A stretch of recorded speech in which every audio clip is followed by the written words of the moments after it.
पर आपको देते हैं। मोदी सरकार की ओर से चीनी ऐप पर की गई है डिजिटल स्ट्राइक। सरकार ने लोकप्रिय चीनी ऐप टिकटॉक समेत 59 चीनी ऐप पर लगा दिया है बैन। प्रतिबंध लगा दिया गया है। इन चीनी ऐप से निजता की सुरक्षा का मामला माना जा रहा था।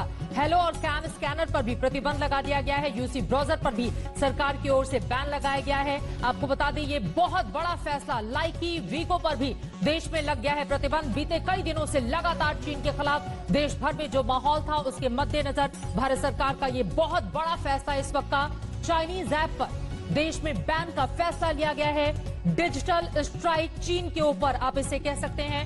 लोकप्रिय चीनी ऐप टिकटॉक पिछले कई दिनों से कई सालों से हिंदुस्तान में लगातार लोकप्रिय हो रहा था, लेकिन चीनी ऐप के मद्देनजर टिकटॉक पर बैन कर दिया है। इसके अलावा 59 चीनी ऐप पर भी प्रतिबंध लगा दिया गया है। हिमांशु मिश्रा हमारे संवाददाता जुड़ चुके हैं ज्यादा जानकारी के साथ। हिमांशु, पहले से ही इस तरह की उम्मीद की जा रही थी कि सरकार कोई बड़ा डिजिटल स्ट्राइक चीन के मद्देनजर कर सकती है और आज ये बड़ा फैसला।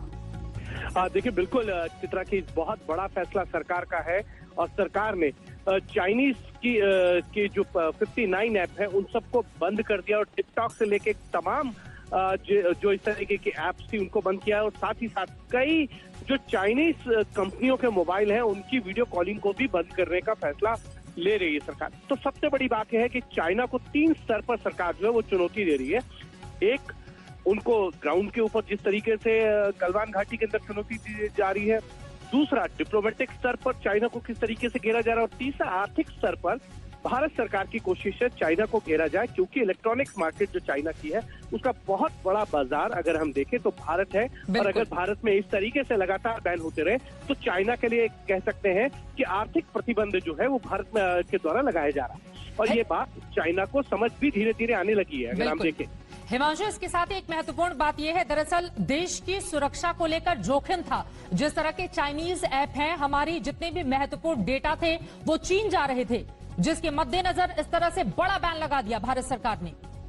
देखिए, बिल्कुल ये डाटा तो जरूर चीन जा रहे थे और इन ऐप के जरिए चाइना को एक बहुत बड़ा ये कह सकते हैं कि आर्थिक फायदा भी हो रहा था।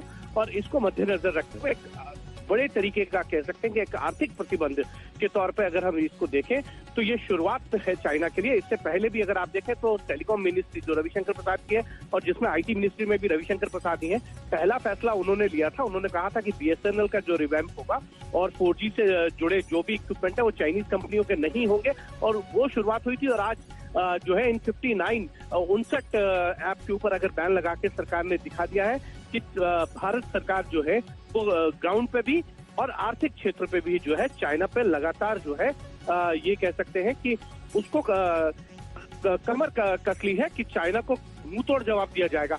तो ये इस तरीके के बैन्स जो हैं वो आगे आने वाले दिनों में और भी देखे जा सकते हैं। अलग अलग मंत्रालयों से आपको इस तरीके की खबरें मिलेंगी, क्योंकि रेलवे ने भी इस तरीके के जो टेंडर्स थे जो चाइनीज कंपनियों को दिए गए थे उनके ऊपर बैन लगाया था, उनको रिव्यू किया था। और अब जब 59 इन ऐप के ऊपर बैन लगा के सरकार ने बता दिया है चाइना को कि अगर भारत बहुत बड़ा बाजार है चाइना के लिए इलेक्ट्रॉनिक क्षेत्र में भी और उनके जितने रॉ मटेरियल है उसका भी एक बहुत बड़ा क्षेत्र बाजार है और एक्साइज ड्यूटी भी बढ़ाई जाएगी।